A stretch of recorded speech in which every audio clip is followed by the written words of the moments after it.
and young, holy man. Like it's been ages since I did this. Welcome to the Inspo, and my name is Chloe for those who may not know me. Just this morning, I was working and listening to a guy on YouTube. And as the guy was talking, I was just busy nodding my head because everything he said was making so much sense. And when that was done, I clicked on another video and not up to 10 minutes into the second one, I was like, oh no, this guy is not getting it. Like, it was so, he's not getting it. And something said, he's not the only one not getting it. Since you get it, why don't you make others get it as well? And I was like, no, I cannot do it though. The work I have on my plate, I've not finished clearing it. That one, I cannot even start because the work is plenty. And the voice said, no, you may not talk about it elaborately like you would want to. Just a little piece. Just make people understand the way you do. And that's why I'm here, trying to make people understand. And in order to make people understand or start the process of understanding, I want to start with the nursery rhyme. There was an old woman who lived in a shoe. Do you know the rhyme? I'm a lover of rhymes, nursery rhymes especially. So this is one rhyme that got me thinking even as a child. Yesterday, I was doing something and out of the blue, I just remembered the nursery rhyme. There was an old woman who lived in a shoe, and I tried to say it, but I realized I was forgetting the last line. So, off to Google I went, typed it in, lyrics of the old woman who lived in a shoe, and bam, there it was in front of me. And as I read, okay, there was an old woman who lived in a shoe. She had so many children, she didn't know what to do. She gave them some broth without any bread. She whipped them all and sent them to bed. Okay, let me see the video. I clicked on the first video that Google gave me and the lyrics were different. That's not the lyrics I just saw. That one said the woman gave them, there was an old woman who lived in a shoe. She had so many children, she didn't know what to do. She gave them some broth and some bread. She kissed them all and sent them to bed. I was like, no, that's not the one I knew even as a child. The one I knew as a child, the woman beat the children up and then sent them to sleep. And in my mind, I was like, why is the old woman wicked? But these people have changed it. Why did they change it? Why did they change it? I clicked on the second video, and the second video sang the lyrics I knew, where the woman whipped the children and sent them to sleep. I clicked on the third video. Like the first, the lyrics had been changed, dampened down, made to conform with our modern world. And I was like, oh no, this cannot fly. Why? Why change it? Nah, this cannot fly. As usual, like I do these days, despite the change in the lyrics of that rhyme not sitting well with me, I decided to just shove it to the back of my mind because honestly, I didn't have time to deal with it, or so I thought, until this morning. And when I watched those videos and I saw that guy that still didn't get the matter, I said, this is just like the old woman living in a shoe. It's tantamount to the same thing. Okay, why the old woman who lives in a shoe? Let me go back to when I was a child. So, I saw this picture of this woman and kids, everywhere around the shoes, up the opening, everywhere you see kids. And then the lyrics, like I said, there was an old woman who lived in a shoe. She had so many children, she didn't know what to do. She gave them some broth without any bread. She whipped them all and sent them to bed. Now, the first question I asked was, why did she live in a shoe and not a house? Or why a shoe, like I asked today, and not a bucket? And then I remembered, oh, there's this analogy of, have you walked in the person's shoes? Have you stepped into the person's shoes? And they're like, oh, sure. Now that makes sense when we look at it from that angle. So that's the angle I want to look at it from. Stepping into someone's shoes. Although people have come up with stories as to the origins of the poem, The Old Woman Who Lived in a Shoe, like I said, I want to go with the part that has to do with the shoe as an analogy for, like the saying goes, stepping into someone's shoes, like actually literally living in the situation of someone or experiencing the things a person is experiencing. While preparing for this video, there were some questions I asked, and aside from why the woman lived in a shoe and not a bucket, some other questions I came up with was, why is the woman old? Why not a young woman? And as I asked the question, I got this glimpse of understanding.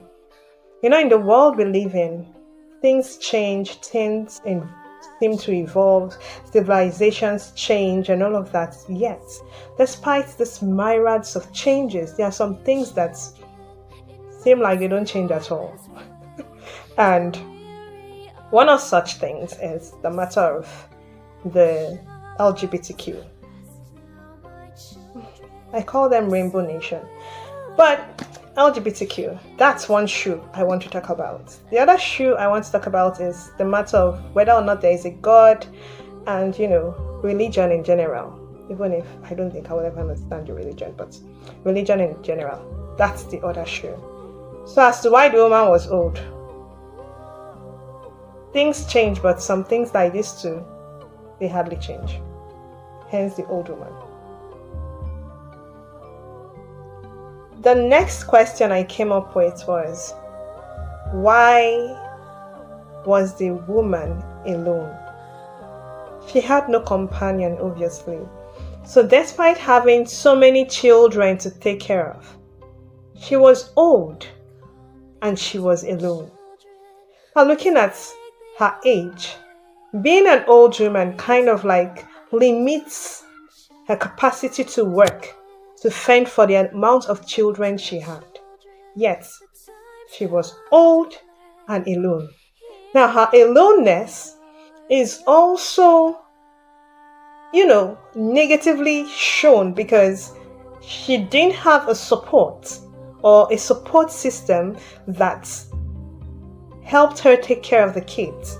So she was just alone, unsupported, and let's not forget her age. That was against her. They didn't say she had big people. She had kids to take care of. Not one, not two. As a teacher, I know what it takes to, put a number of children under control. And now I am younger and I still know how difficult it is sometimes. This woman is old and she had kids, lots of kids to take care of. And then you wonder, why was she alone? How come she had no companion? Remember, she lived in a shoe.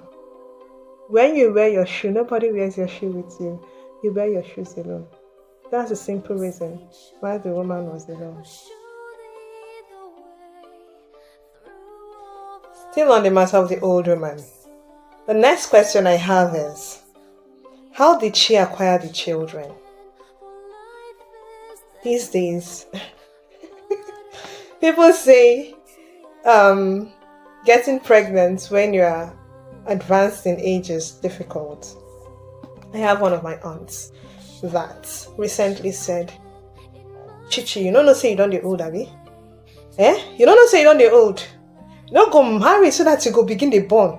You dey wait until you don't reach 40 something, abi? You don't know say even this your age safe to born pikin, it is difficult. And she said, me, I was just laughing because I knew she was saying it out of concern for me, but then she's not God. And who says I'm old? Anything can happen. So that aside, anyway, my point is the woman was old and she had little children. The next question is, were they her biological kids? If yes, then how did she have all those kids at her age? If no, were they her grandchildren? If yes, then where were the children's parents? If no, was she supposedly a magnanimous old woman that decided to take care of other people's children? If yes, then why will she take on more children than she can handle? Lots of whys, right? The main WH question is, how did she acquire the children?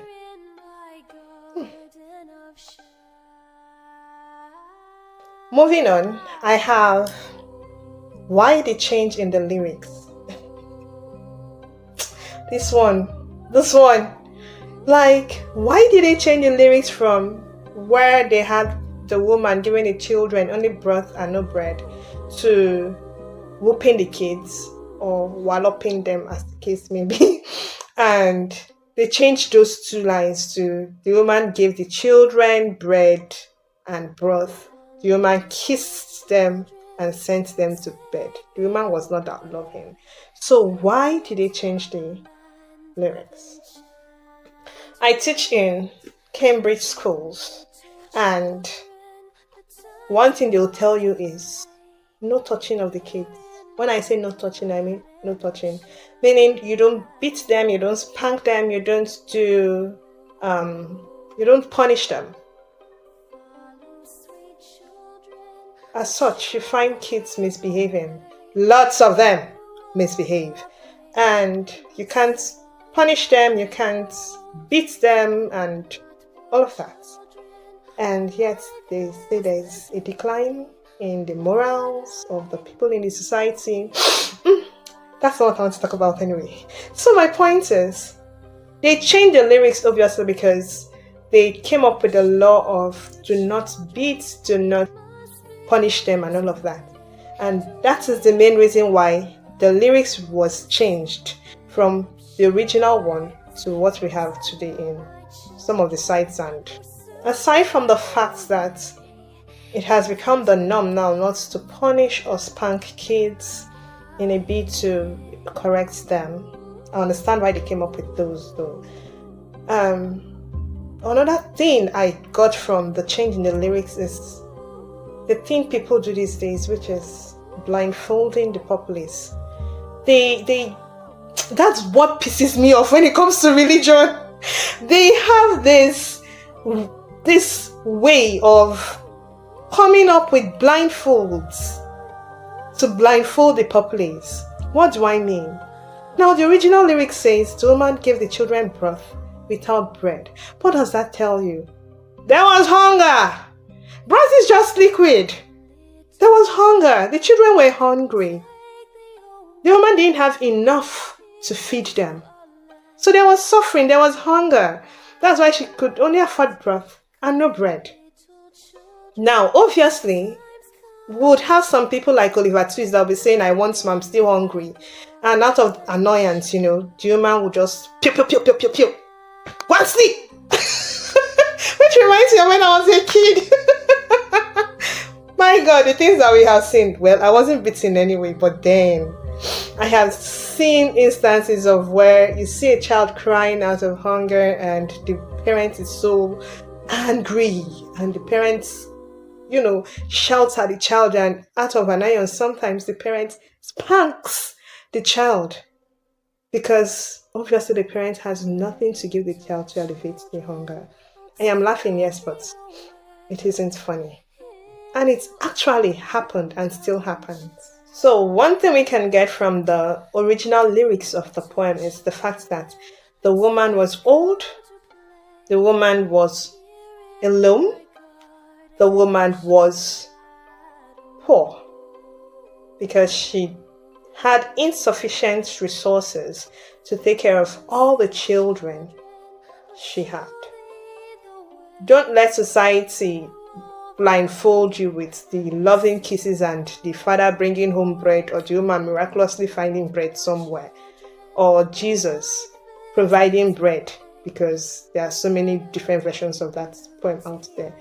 The bottom line is the woman was poor. She didn't have enough resources to take care of all the children she had. Hence, her giving them broth and no bread, and her whipping them and sending them to bed. Yes, I have a cousin. There was a time when hunger was serious in the land, and this my girl slept like my cousin could sleep for the whole day. I didn't understand why she was sleeping so much until one day I asked her, babe, why you dey sleep like this? And she was like, chadufu, when I dey sleep, hunger need to catch me. That's sleep made her go through the days without actually feeling the hunger. So I understand the woman sending them to sleep because she didn't have food to give them to alleviate the hunger. So yes, the woman did give them only broth and beat them so they could cry themselves to sleep. Why did she whip them all? Okay, from what I just said, you find out that the reason why she beat them was because she didn't have sufficient food for them to eat. And one thing I know crying can do, if you cry very well, you might end up sleeping, especially when you're a child. So I can understand her beating them and sending them to sleep. So that's probably the reason why she beat them. Not because she was wicked like I had thought when I was a child. In my mind, that woman was wicked. How can you beat children? You did not even give them enough food and you are beating them. What kind of old woman is this? That was my thinking as a child. But now, as an adult, I understand why she beat them. I'm not saying that's the best thing she could have done, but I understand why she beat them.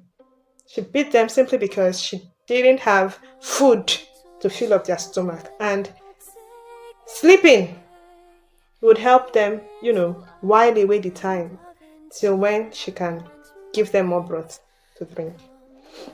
Now, viewing that from the aspects of society and how it relates to us, I'll come back to that. With the old woman living in a shoe, it is obvious that that poem is not literal. Now, figuratively speaking, what do you think, or who do you think the children in the poem represent? I would say the children represent you. And you're wondering how? The children also represent me. Generally speaking, I would say the children represent everyone who lives in a society. Now, if the children represent everyone who lives in a society, what does that make the old woman? I would say she is an influential person in the society. Influential and obviously baked, caked in her ways. Her old-fashioned ways of doing things, like that is how we've been doing it, that is how my forefathers did it, that is how we are doing it, and that is how we'll continue to do it. That kind of mindset, that kind of thinking. So she is someone in the society that has power with that kind of, as it was, so it is, and so it will continue to be kind of mentality. Meaning she's old in her ways. Now, this woman could be, like I said, I want to look at two shoes, the Rainbow Nation and the religious, whether there's a God or not, umbrella or shoe. Now, this woman could be either a religious leader or a leader that is one of the persons that is leading or ruling the society. My kids, in one of my school, we just started the term and I was teaching them NVS, National Value Studies, and the topic was culture. As I wrote it on the board, The next thing I heard a child ask was, Miss Chloe, why are we learning about culture again? We learned about culture in year 2, in year 3, in year 4. Now in year 5, we are still learning about culture.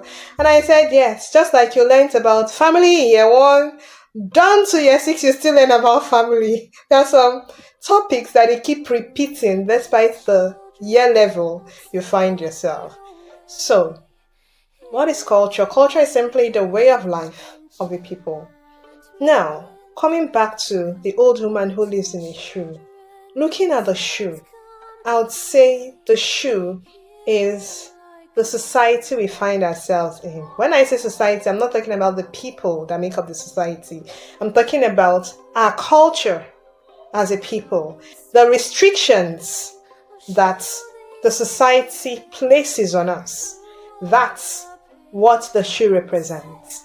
The shoe is obviously not a place where people should live. People should live in houses, right? But the old woman was living in a shoe. And like I said, the shoe represents our cultures, our norms, or the things we find are normal or we think are normal in our society. That's what the shoe depicts or represents in this poem. Broth. What's broth? For those that don't know, broth is just a liquid meal that could be made from almost anything. For those in Nigeria, you know the pepper soup you drink, right? That's a typical example of a broth. If you have money, put meat inside or put fish. But like I said, people put different things in their broth to prepare it, and it's just a liquid food. It's not really filling because, like I said, it's liquid with little obstacles in it. Now, the broth in this poem, I think for me, I see it as the things the masses are fed by the political, religious rulers or leaders. Let me just call them leaders. Let me just leave rulership aside. So broth is just the thing they give the general mass to consume. That's the issue I have with religion, and especially Christians. They are so used to taking broth from their religious leaders that some of them don't even know there is a bread out there that they can eat. They're okay with the broth and it's not filling, and they don't even complain. It's like they don't even know that something is missing, or probably they know and they just don't ask. I don't get how people don't ask questions. Anyway, like I said, I don't want to really talk about that. It's a story for another day. The missing bread. This reminded me of the part of the Bible, the New Testament, where Paul said some Christians take milk, some eat meat. Okay, in this case, it's not milk and meat. In this case, it is broth and bread. So the missing bread in this poem is the seeming elusive knowledge most people don't have. They say common sense. Common sense is not common. And with the happenings of things, right, I have come to realize that I have gotten to the point where things happen and I just seem to understand. And that understanding that comes to me so easily is so elusive to a lot of people. Like, things happen and instantly I understand, and people are still, struggling to understand what has happened. And I'm like, is it just me, or there's something more to this? What do I mean? Like that man I was listening to this morning, the second person, the second speaker, as he was talking, good thing as the video progressed, he got to a point where he said he has not gone in depth into his research on the LGBTQ plus thingy, but from his understanding of the concept now, he has decided to change his stance when it comes to LGBTQ+. Okay. Knowledge. Still on the matter of knowledge. Generally speaking, the knowledge I'm talking about is knowledge of life, knowledge of this reality we find ourselves in, knowledge of the universe. These days, there are a lot of spirituality out there, and depending on your, how do I put it? Depending on what you're interested in finding out, right? Like the Bible says, he that seeketh findeth. So depending on whatever it is that you're looking for, if you search well, you find that which you're seeking. So, despite the seeking and the search for knowledge, one thing I must confess that discouraged me when it comes to reading was when I first read Ecclesiastes and read the part, that's the ending part, the last chapter, where the preacher said, so many books out there, but you cannot read them all because, even all the knowledge we try to grasp is vanity at the end of the day. However, he will still advise you that it's better for you to be wise than to be foolish. Now, if I cannot read everything out there, how then do I become knowledgeable? That was one of my dilemmas once upon a time until I met the man called Sadhguru. Some 4-5 years ago, I was surfing the net and I went to YouTube and I stumbled upon one of the videos of Sadhguru when he was, addressing some persons, and he said the story of one of those their Indian gods. I cannot remember the names of the gods. Sorry, I am not into details. So this guy was talking about this god that had a companion. Can't remember if she was his wife. The companion wanted knowledge. Or was it about two sages or two, what do they call those people? Priests. Like they have the Buddhist priests. Two people anyway. But one was the boss and the other one was the Omoshe, like the Yorubas would say, or probably the god and his wife. I can't really remember. Now, these two people were together, and the smaller person wanted to learn things about the world and all of that, and the bigger person sent the person out there, go learn, go explore, go learn. And the smaller person went around, came back and said, this is what I've learned, but I still haven't learned enough. The bigger person sent the person out, to the second time, the third time. Finally, when the smaller person came back and realized, even if I go around this world, go around the world, I still will not know everything. And finally, the bigger person did something I began to covet. The thing this person did was to grab the smaller person to him. Like, how do I explain it now? There is a word or a terminology that they use to describe this thing, but I want to call it assimilation. It's like a psychic transfer of knowledge from the bigger person that knows all, like the godlike person, the godhead or something, transferring his knowledge to the lesser person. I think the person was his wife. It was when he did this transfer of knowledge, this psychic transfer of knowledge, that the lesser person became knowledgeable or got the knowledge that the person had been seeking while the person was busy roaming around the earth. In other words, Sadhguru was trying to say that it is not by reading every material you find or watching all the videos you find that you get the knowledge you seek. So you could do those, but the knowledge you get there is limited compared to the one that you get when it's like you are downloading straight from the source.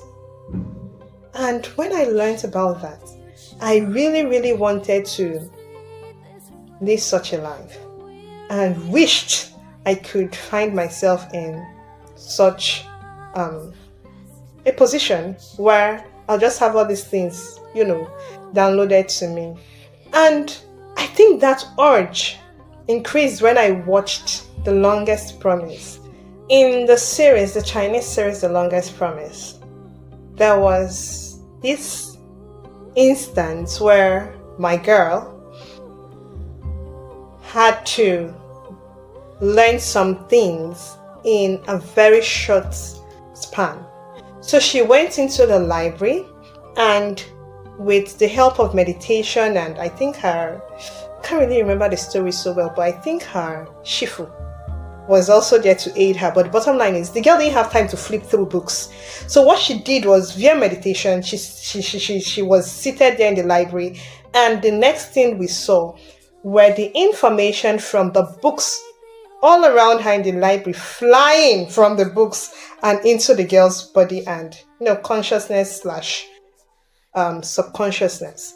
And that was how this girl just assimilated the knowledge from the books around her, and she was able to resolve the problem that plagued her at that time.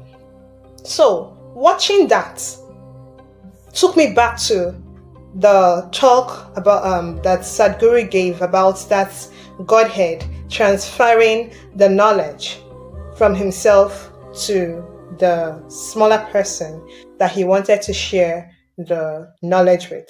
So I saw that and knew that thing was possible. So I was like, if this thing is really possible, then I want some of this. Did I get it? I think I did. But not in loads like I wanted. They just come in bits and pieces, and I think I'm cool with it the way they come. So my head doesn't scatter. The beating or the whooping or walloping that the old woman gave the kids in the poem, The Old Woman Who Lived in a Shoe. Well, the beating is the various forms of battering, be it emotional, financial, psychological, physical, you name it. The different forms of battering that we get from life and our present and past circumstances. Now, there are so many things that people have faced. I don't even want to start it myself. I don't like talking about myself when it comes to things like this, but then I know people that have seen things. One day I was at work, and after work, I was still there, at my desk working, and one of my colleagues came and we're talking, and the next thing I heard her say was, Miss Chloe, you strong, you don't see shaggy. You don't see shaggy parts for among all of us, but then you strong, And as she said it, I just laughed because I understood what she was talking about. But I don't see my problems as problems. Like I tell people, I see them as challenges that I have to overcome. That's notwithstanding, doesn't mean I don't get the batterings. Recently, a colleague of mine was like, Miss Chloe, you don't look like what you have gone through. She doesn't even know a fraction of what I went through. All she saw was a full stop. And she was like, Miss Chloe, you don't look like what you've gone through. But then, to God be the glory. They need a right hand for face. After she whipped the kids, we were told she sent them to sleep. Sleep here is a form of death. What are we killing? Some of us have had to kill our dreams. Some killed their babies via abortion. Some, their hopes. Others literally committed suicide. What have you killed? As a person, I am beginning to lose count of how many times I have died and come back to life. I see my death as that of a phoenix. The bird, it's a mythical bird that burns out and rises out again out of It's ashes, it's reborn. So I see myself as someone who has died and has been reborn over and over again. I'm not talking about reincarnation in this instance, I'm talking about different forms of death.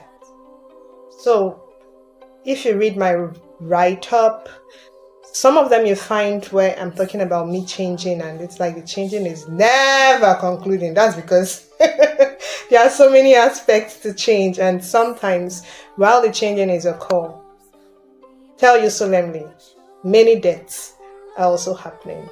And like the Bible says, unless a seed falls down to the ground and dies. Jesus! Lord God Almighty! I remember when I first heard Selma talk about the death of a seed, man, I learned one or two, according to Miami, from it. Mami is one Ghanaian woman that preaches. I can't remember her name right now. There are two more lines that are not usually recited when the poem of the old woman who lives in a shoe is read or sung. Now the two lines says, the old woman went out to get them coffins. When she got back, she found the children laughing. This is the modern English version of the poems. Sorry, I did not do it the way it was. Now the bottom line is, she went to get them coffins. When she came back, she found the children laughing. I want to talk about the laughter of the children. Who are those that laugh? Obviously they are kids. It meant that after they slept, there was a rebooting of their memory. So they promptly forgot the pain they had or they felt before sleeping. So when they woke up, they were all lively and happy again.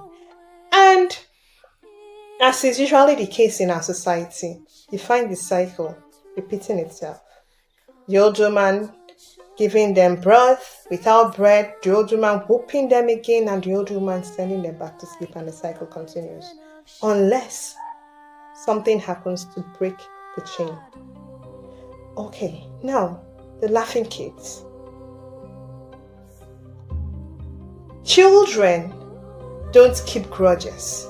That's why the Bible tells us to be like children, so that we can be loving, love everybody, and no malice, no wanting to kill anybody, because like children, you forget that a child's mother will spank the child now, and 2 minutes later the child is going to hug and play with the mother.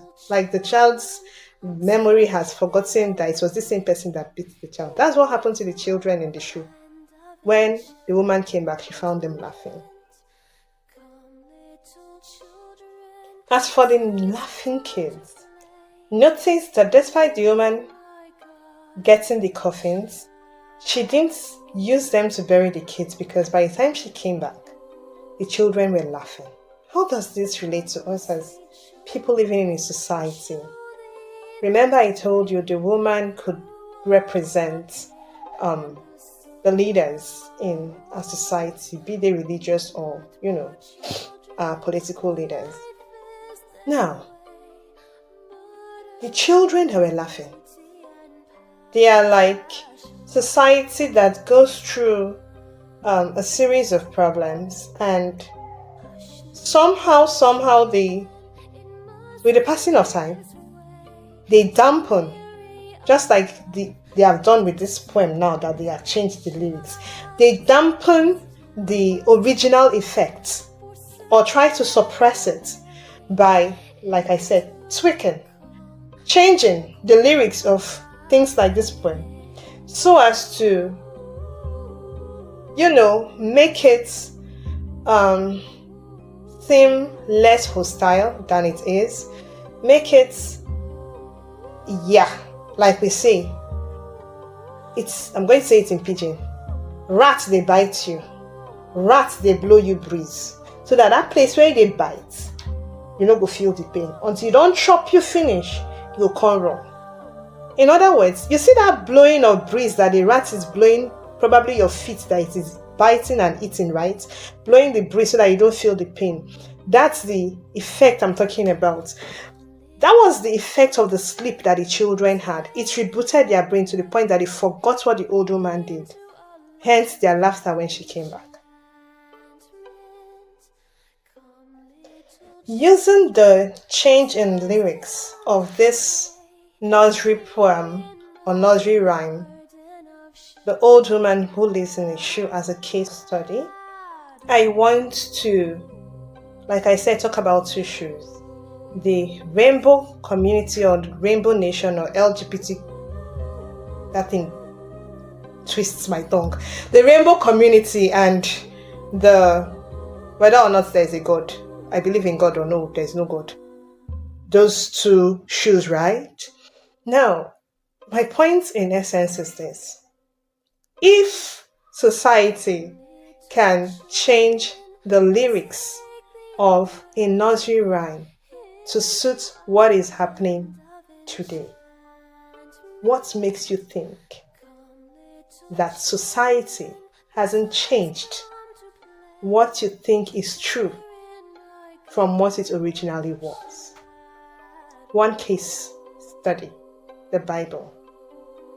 We have different Bible versions as translated by different groups of people. What makes you think that the Bible version you are reading has not been tweaked to suit what the writer wants or what the society of today wants, as opposed to what was originally there?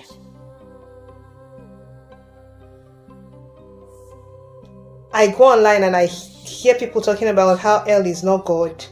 I go online and I listen to people talk about how Elohim is talking about more than one God. Like, there are so many things out there. They make me laugh when I hear them, but then one step at a time, right? In conclusion, like I said, the matter is so broad that I can't bring myself to talk about it all in one day. However, I'm just looking at two shoes. The rainbow community and the whether or not there is a God, which religion is best. I don't like talking about religion. So I'll just go with whether or not there is a God and the rainbow community. Now, these are two shoes that I want to call elephants in the room. So for secular cliques and all of that, these two topics are elephants in the room. And like I tell people, I don't talk about religion and all of that. So, because it's a big elephant in the room that could, cause division and all of that. So these two elephants, I want to take time to highlight the insights I've gotten about them and to share my knowledge with the world, and especially to those that have been sent to. I know my message is not for everyone, so lucky you if you understand it, and I hope you understand it someday if you don't understand it now. Until next time, please stay blessed. Bye.